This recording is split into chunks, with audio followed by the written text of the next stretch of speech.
Der Tagebau Garzweiler ist ein Braunkohletagebau der RWE Power, bis 2003 der RWE Rheinbraun AG im nördlichen rheinischen Braunkohlerevier.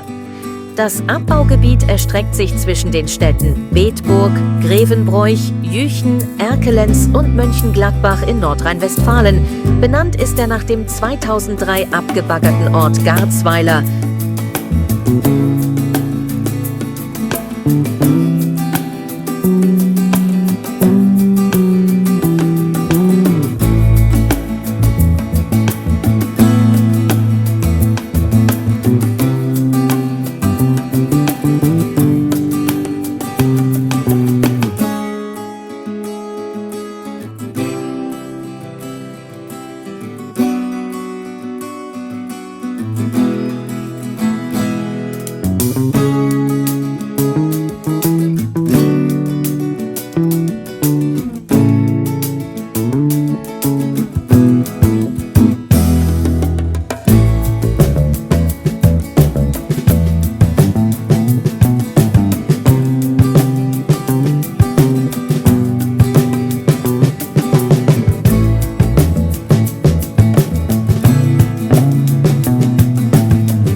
Der Großtagebau Garzweiler, später Garzweiler I genannt, entstand im Jahre 1983 durch den Zusammenschluss der Abbaufelder Frimmersdorf Süd sowie Frimmersdorf West.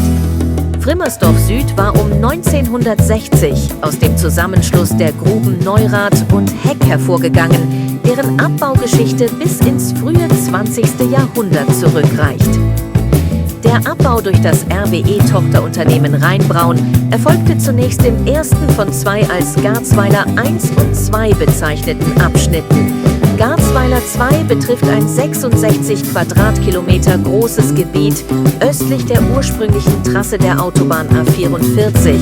Das Abbaugebiet Garzweiler II betrifft ein Gebiet direkt westlich von Garzweiler I, einschließlich der ursprünglichen Autobahntrasse, und ist 48 Quadratkilometer groß.